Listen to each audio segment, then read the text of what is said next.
အားလုံးပဲမင်္ဂလာပါCrit of Engineering က Open Lecture နောက်ထပ်ဘာသာရပ်အနေနဲ့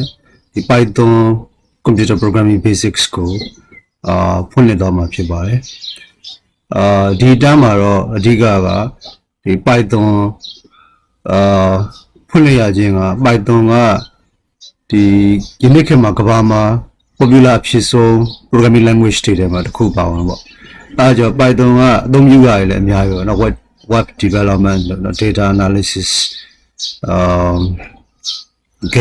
gaming development နောက် AI စတဲ့နယ်ပယ်တွေမှာ Python ကတွင်နေကြသုံးလာတယ်နောက်သူက open source လည်းဖြစ်တဲ့အတွက်ဒီ Python programming ကိုရလို့ရှိရင်တခြားလုပ်နိုင်တာတွေအများကြီးပေါ့အဲကြောင့်မို့လို့ဒီ Python programming basics ကို Crit of Engineering ကနေပြီးတော့ဖွင့်လှစ်ပေးခြင်းဖြစ်ပါတယ်အဲ့တော့ဒီနေ့ lecture မှာတော့ထုံးစံတယ်ပေါ့နော်ဒီပထမဆုံးအစကတော့အားလုံးကကွန်ပျူတာရဲ့အခြေခံသဘောတရားရဲ့ Python ကိုနည်းနည်းလေးစပြီးတော့ coding ကိုနှိမ့်ဆက်မှာပေါ့အဲ့တော့ပထမဆုံးကတော့ဘာရှိလဲဆိုလို့ရှိရင်ဒီကွန်ပျူတာ programming ကိုင်မဲ့လူကကွန်ပျူတာရဲ့basic သူ့ရဲ့ structure ပေါ့ basic ဟိုကိုနားလည်ဖို့လိုတယ်အဲ့တော့ပထမဆုံးကြည့်ကွန်ပျူတာတစ်ခုမှဆိုရင်ပထမဆုံးဘာရှိမလဲဆိုတော့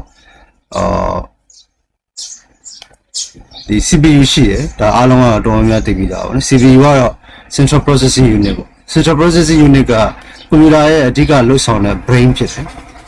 ဖြစ်ပြီးတော့ CPU ကအဓိကဘာလုပ်လဲဆိုရင်လုပ်ငန်းနှစ်ခုလုပ်တယ်ပေါ့ပထမတစ်ခုက arithmetic ကတော့နားလည်လွယ်အောင်ပြောရင်ပေါင်းနှုတ်မြောက်စားပေါ့တကယ်တော့အဲ့ချက်စစ်မြင့်တဲ့matrix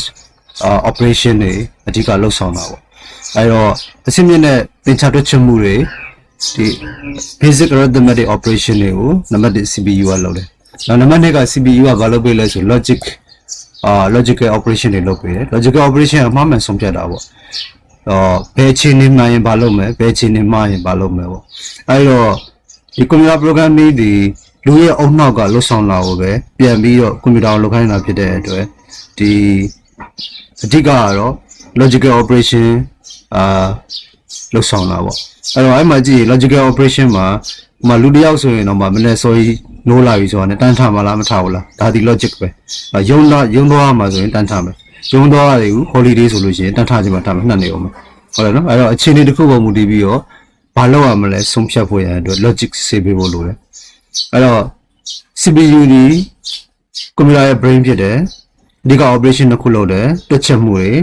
arithmetic computation ပြီးရင် logical operation စစ်ဆေးပေးရတယ်လုပ်တယ်နောက်ကွန်ပျူတာမှာသူ့ရဲ့ main memory ရှိတယ်အဲ့ဒါကို random access memory လို့ခေါ်တယ်အဲ့တော့ပြီးရင် secondary memory ရှိတယ် secondary memory ကတော့ permanent memory ဖြစ်တယ် secondary memory ကတော့အားလုံးသိတဲ့အတိုင်းပဲသူက hard disk drive မှာရှိနိုင်တယ်နောက် SSD အနေနဲ့ရှိနိုင်တယ်ဒါမှမဟုတ် external drive တွေပေါ့ like USB လိုဟာမျိုးတွေနဲ့လည်းရှိနိုင်တယ်ဒါကတော့ဒီသူရဲ့ secondary ပေါ့အဲ့အပြင်ကွန်ပျူတာတစ်ခုမှာကွန်ပျူတာဒီအဓိကလူသားတွေရဲ့ပြဿနာတွေလူသားတွေတွက်ချက်ချင်တာတွေကိုတွက်ချက်ပေးတယ်simulate လုပ်ချင်တာတွေ simulate လုပ်ပေးတာဖြစ်တဲ့အတွက်လူသားတွေကနေ input တွေထည့်ပေးရမယ်ဟုတ်အဲ့တော့လူသားတွေနဲ့ interact လုပ်ဖို့ input တွေကတော့ဘာတွေရှိလဲဆိုလို့ရှိရင်ဥပမာနမူနာဆို keyboard လိုဟာမျိုး mouse လိုဟာမျိုးက input device ဖြစ်တယ်အဲ့ပြီးရင် output devices တွေကတော့ printer လိုဟာမျိုးကွန်ပျူတာ monitor လိုဟာမျိုးလူတွေကိုပြပေးတဲ့ဟာတွေက output devices တွေဖြစ်တယ်ဟုတ်ပြီနော်ဒါကတော့ basic computer တစ်ခုရဲ့ဖွဲ့စည်းပုံပေါ့အဲ့ဒါကိုနားလည်သွားပြီးရင်ဒီကွန်ပျူတာ programming ကြီးอ่ะကွန်ပျူတာလို့ပြောရင်စောစောကပြခဲ့ရတယ် hardware တွေပေါ့ hardware နဲ့ software နှစ်ခုပေါင်းပြီးမှပဲကွန်ပျူတာဖြစ်တယ်ဟုတ်နော်အဲ့တော့ hardware ကတော့သူကအမှားတယ်ပစ္စည်းတွေတကယ်ရုပ်ကိုမြင်နေရတာဖြစ်တယ်နားလည်တယ်ပေါ့ဒီမှာတော့အဓိကနည်းနည်းပြောချင်တာတော့ software ပေါ့ software ဆိုတာဘာပြောချင်တာလဲဆိုတော့တကယ်တော့ software ဆိုတာကွန်ပျူတာကိုခိုင်းတဲ့အမိန့်တွေခိုင်းစေမှုတွေစုစည်းထားတဲ့အစုအဝေးဖြစ်တယ်အဲ့ဒါကို set of instructions လို့ခေါ်တယ်ပေါ့ကွန်ပျူတာကိုခိုင်းမဲ့ order တွေ statement တွေကိုဒါမှမဟုတ် instruction တွေကိုစုထားတဲ့အစုကို software လို့ခေါ်တယ်အဲ့တော့ကွန်ပျူတာတစ်ခုမှာ hardware ပဲရှိနေရင်ဘာမှလုပ်လို့မရဘူးအဓိကကွန်ပျူတာရဲ့အုတ်နှောက်ကို CPU ကိုဘာလုပ်မလဲဘယ်ဆင့်လုပ်မလဲအဲ့လိုဆင့်လုပ်ဆောင်ရမှညွှန်ကြားတာတွေကိုsoftware တွေကနေလုပ်ဆောင်ပေးတယ်အဲ့ဒါကို set instruction လို့ခေါ်တယ်အဲ့တော့ကွန်ပျူတာတစ်ခုရှိရင်စောစောကသူ့ရဲ့ memory ထဲမှာပုံမှန်အဖြစ် permanent memory ထဲမှာသူလှုပ်ဆောင်ရမယ့်cell operation တွေက cell instruction တွေကဒီကွန်ပျူတာ manufacturing လုပ်တဲ့လူတွေရတယ်တခါလေးထည့်ထားတာရှိတယ်ဒါမှမဟုတ် user ရဲ့နောက်ပိုင်းမှာကိုယ့်ဘာသာကိုရေးပြီးထည့်ထားတာရှိတယ်အားအကြောင်းမို့လို့အဲ့လိုရေးပြီးလှုပ်ဆောင်ခြင်းတကယ်တော့ကွန်ပျူတာ programming ဖြစ်တယ် programming ဆိုတာဘာပဲလဲဆိုတော့ဒီ complete ဖြစ်တဲ့ task တစ်ခု problem တစ်ခုကို solution လုပ်မဲ့algorithm တစ်ခုအဲ့လိုမျိုးကိုရေးပြီးတော့ကြတော့ကွန်ပျူတာတွေကိုထည့်ပေးပြီးတော့ခိုင်းစေခြင်းဟာကွန်ပျူတာ programming ပဲဖြစ်တယ်ဟုတ်တယ်နော်အဲ့တော့ကွန်ပျူတာ programming ကိုဒါဆိုရင် software တွေမှာကြည့်လိုက်လို့ရှိရင်ဒီကွန်ပျူတာ programming နဲ့ software ရေးတဲ့အချိန်မှာသူ့ကို level တစ်ခုခွဲထားတယ်ပထမတစ်ခုကတော့ low level ဖြစ်တယ်ဒုတိယတစ်ခုကတော့ high level language ဖြစ်တယ်အဲ့တော့ low level high level ဆိုဒီမှာဘာပြောရလဲဆိုတော့ low level ကကွန်ပျူတာပဲနားလည်တဲ့ machine code တွေကိုရေးပေးတယ်စက်ကပဲနားလည်တဲ့ machine code ပေါ့ဒီ high level language ကတော့လူအများကြီးတတ်တဲ့စက်နားမလဲတဲ့ source code တွေကိုရေးတာကိုhigh level language လို့ခေါ်ဟုတ်ပြီနော်အဲ့တော့ကွန်ပျူတာဒီအားလုံးသိတဲ့အတိုင်းပဲ basic electronics binary number နဲ့ circuit ပေါ်မှာအခြေခံပြီးလုပ်တာဖြစ်တဲ့အတွက်ကွန်ပျူတာနားလည်တဲ့ code တွေကတည်တံ့ရှိတယ်အဲ့ဒါတွေကလူတိုင်းနားမလည်နိုင်ဘူးအဲ့ဒါကို machine code လို့ခေါ်တယ်အဲ့ဒီပြောင်းပြန်ကလူတွေနားလည်ပြီးတော့ကွန်ပျူတာနားမလည်တဲ့ code ကsource code လို့ဒါမှမဟုတ် high level language လို့ခေါ်တဲ့သူကိုဥပမာ Python လိုဟာမျိုးဒီ high level language ဖြစ်တယ်ဟုတ်ပြီနော်အဲ့တော့ဒီ Python လို language ဆိုလို့ရှိရင် source code ကနေပြီးတော့ program ကိုရေးရပေါ့ရေးပြီးရင်ဒါဆိုရင်ရိုးရိုးလေးပဲ high level language ဒီကွန်ပျူတာကနားမလည်ဘူးဆိုရင်ကွန်ပျူတာနားလည်အောင်ကျွန်တော်တို့ကဘာလုပ်ပေးရမလဲဆိုရင်ဘာသာပြန်ပေးရမယ်အဲ့ဒါကိုနံပါတ်1က combine လုပ်တယ်လို့ခေါ်မယ်source code တစ်ခုရှိရယ် high level language နဲ့ရေးထားတယ်ဥပမာ Python နဲ့ပေါ့အဲ့ဒါကို combine လုပ်တယ် combine လုပ်ပြီးရင် machine နားလည်တဲ့ code လုပ်တယ်လုပ်ပြီးရင်အဲ့ဒီဥစ္စာဒီ machine နားလည်ပြီးသား combine လုပ်ပြီးသားကိုသူက program တစ်ခုဖြစ်တော့တယ်သူ့ကို run လုပ်ရပြီ run လို့ရရင်အတွက် user စီကနေinput တွေပေးရမယ် input ထည့်ပေးလိုက်ပြီးတော့စောစော combine လုပ်ထားတဲ့ machine code နဲ့တွဲပြီး run လိုက်ရင်လိုချင်တဲ့ output တွေကိုရမယ်ဟုတ်နော်အဲ့ဒါဒီဒီ computer ရဲ့အထက်ထဲမှာ programming ကိုဘယ်လိုမျိုးသုံးပြီးတော့လုပ်တယ်လဲဆိုတာကိုပြတာပေါ့အဲ့တော့ဒီမှာ compiler ကိုကြည့်ရင်ကြတော့သူက source code ကို compiler ကနေ machine code တစ်ခါလေးပြောင်းမယ်ပြောင်းပြီးအဲ့ machine code ကိုတစ်ခါပြောင်းပြီးတော့နောက်တစ်ခါ run ရင်ပြန်ယူပြီးတော့သူ run လို့ရတယ်ဟုတ်နော်အဲ့တော့ user input ပေးပြီးမှစောစော machine code သုံးပြီး output run တာပေါ့အဲ့ဒါအပြင်နောက်တစ်ခုကဘာရှိသေးလဲဆိုလို့ရှိရင်ဒီ compiling မလုပ်ဘဲနဲ့ interpreting ပဲလုပ်မယ် interpreter ပဲလုပ်မယ် interpreter ကဘယ်လိုလဲဆို user input ထည့်နေတဲ့အချိန် instruction by instruction ကိုဒီ source code ရဲ့အပိုင်းကိုယူပြီးတော့ချက်ချင်း interpret လုပ်ပြီးလုပ်တယ်စောစောကလို့တစ်ခုလုံးကို machine code ပြောင်းပြီးတော့ combine လုပ်ပြီးမှ run တာမဟုတ်ဘဲနဲ့ဒီဝင်လာတဲ့ instruction by instruction ကိုပဲတခါတည်း input ဝင်လာတဲ့အချိန်မှာပဲ interpret လုပ်ပြီးထားရ run တာပေါ့မ Python လို့ programming ဆိုလို့ရှိရင်သူက interpret လုပ်ပြီးတော့ run တဲ့ programming ဖြစ်တယ်အဲ့တော့ computer programming ကိုလေ့လာတဲ့လူဒီအခြေခံအဲ့ဒါကိုနားလည်ရမယ် computer တစ်ခုရဲ့ hardware ရဲ့ပြီးရင် programming ဆိုတာဘာလဲ high level ကဘာလဲ low level ကဘာလဲ combine လုပ်တယ်ဆိုတာဘာလဲ interpret လုပ်တယ်ဆိုတာဘာလဲကိုအခြေခံနားလည်ရနောက်ပိုင်းမှာတော့ဆက်လာရင်တော့ဒါတွေကိုအသေးစိတ်ထပ်ပြီးတော့ပေါင်းထည့်ပြီးတော့ဆွေးနွေးပေးမှာပေါ့အဲ့တော့ဒါဆိုရင်ဒီနေ့အဓိကကတော့high level low level ကိုသိပြီ Python ဒီ high level language ဖြစ်တယ်သူဒီ interpret လုပ်ပြီးတော့ run နေဆိုတာကိုသိပြီ instruction by instruction တိုင်းကိုတားရ interpret လုပ်ပြီးတော့ run နေဆိုတာကိုသိပြီပေါ့အဲ့ဒါကိုသိပြီဆိုလို့ရှိရင်အခုဆရာတို့ကဘာလို့ကြည့်မလဲဆိုရင်ဒီ Python ကို run တာကြည့်အောင်Python နဲ့ပတ်သက်လို့ကတော့ဒီ interpret လုပ်ပေးတဲ့ဒီ Python ရဲ့environment တွေအများကြီးသုံးလို့ရတယ်ဒီ Python ကထုတ်ထားတဲ့ Python shell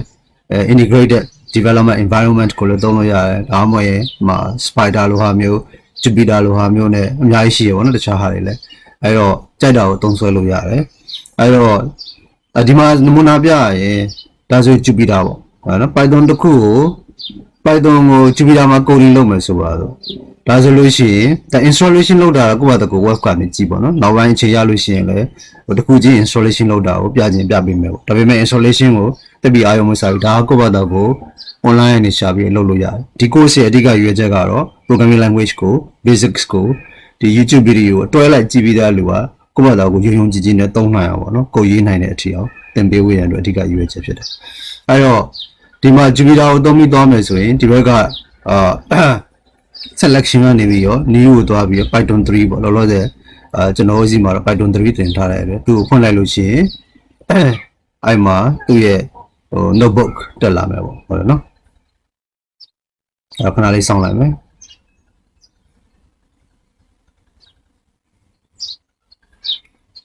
သူ့ကိုစောင့်နေတဲ့အချိန်တွင်းမှာအချိန်တက်တော့တခြားတစ်ခုကိုပြထားလို့ရတယ်ဟုတ်တယ်နော်ခဏလေးအမ Python ကိုယ်ရဲ့ Python shell ကိုသုံးမယ်ဆိုရင်တော့အခုဒီမှာတွေ့ရတဲ့အတိုင်းပဲ Python 3.90 သူ့ရဲ့ version ပြထားမယ်နောက်အဲ့မှာဘာရှိလဲဆိုလို့ရှိရင်ဒီကာဆာလေးကဟိုပါပေါ့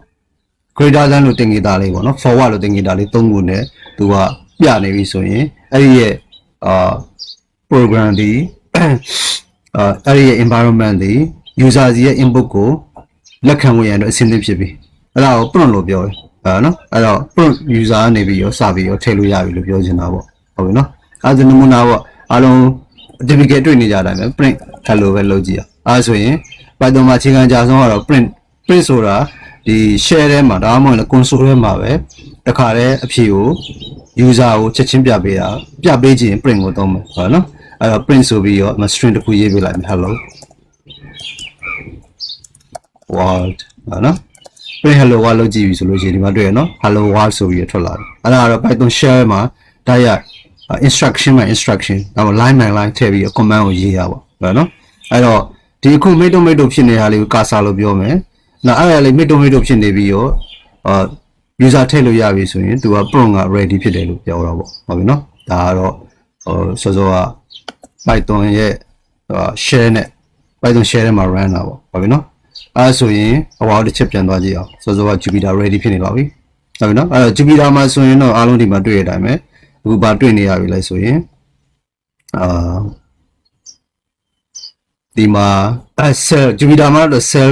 ပေါ့နော်ဒီ cell တစ်ခုရှိနေပြီအဲ့ထက်မှာသူ level 20လောက်မယ်ဒီမှာ forward arrow လေးရဲ့ဘေးမှာ cursor လေးကမိတ်တို့ဖြစ်နေပြီဒါဆိုရင်သူ prompt လက်ခံဖို့ရန်အတွက် ready ပေါ့ command ပေးလို့ရတယ်အဲဆိုရတယ်မယ် print hello world လို့ကြည့်ရင်သူ run ကြည့်ရင်ဒီမှာ run button ရှိတယ် run လိုက်လို့ရှိရင်ဒီမှာ hello world ဆိုပြီးတော့ပေါ်လာပြီပေါ့ဟုတ်တယ်နော်အဲတော့ Jupyter notebook ကိုလည်းသုံးလို့ရတယ်ကြိုက်တော့သုံးကြပေါ့နော်ဆရာတို့ကတော့ data သမားဆိုရင်တော့ spider လို့သုံးလို့ရတယ် web development တို့ဘာလို့ဆိုရင်တော့ Jupyter ကိုကောင်းတယ်ပေါ့နောက် Python share ထဲမှာလည်း direct run လို့ရတယ်ကိုကြိုက်တဲ့ environment ကိုသုံးပေါ့နော်အဲတော့နောက်တစ်ခုကြည့်အောင်နောက်တစ်ခုကကြတော့ spider ပေါ့spider ကတော့ data analysis တွေ data interpretation လုပ်ရမယ်လို့လေသုံးတယ်ဟုတ်ကဲ့နော် visualize လုပ်ရမယ်လို့အသုံးများတယ်ပါပေါ့အဲသူလည်းပဲထုံနေ၎င်းမယ်ဒီ spider ကိုကြည့်ရင်ဒီဘက်မှာconsole ရှိတယ်တခါတည်းမှာ command window လို့အလွယ်ခေါ်တယ် user က computer ကိုခိုင်းနေတာတွေကိုဒါရိုက် command ပေးပြီးအဲ့ထက်မှာ run လုပ်မလို့ command window ပေါ့နောက်ပိုင်းဒီဘက်က editor တို့ဟိုမှာပေါ့ဗာလဲ variable explorer တို့အဲ့ဒါတွေကနောက်ပိုင်းမှာကြည့်မယ်ပေါ့နော်ဒီမှာလည်းထိုးလေးကောင်းမယ်သူလည်းပဲဒီမှာ line 1ဆိုပြီးတော့ cursor prompt လေး ready ဖြစ်နေပြီပေါ့နော် user ကိုတောင်းနေပြီဆိုရင် user ထည့်လို့ရတယ်ဟုတ်နော် hello အားလုံးစောစောပြောရတဲ့အတိုင်း Python ဒီကိုက installer လုပ်ထားလို့ရှိရင်အဲ့မှာဟိုဟာကိုspider မှာပဲဖြစ်ဖြစ် Jupyter မှာပဲဖြစ်ဖြစ် Python shell မှာဖြစ်ဖြစ် run လို့ရတယ်နော်ဒီနေ့ကတော့ဒီ Jupyter မှာအဓိကထားပြီးပြမယ်ပေါ့နော်အဲ့ဒါ spider ကိုပိတ်လိုက်မယ်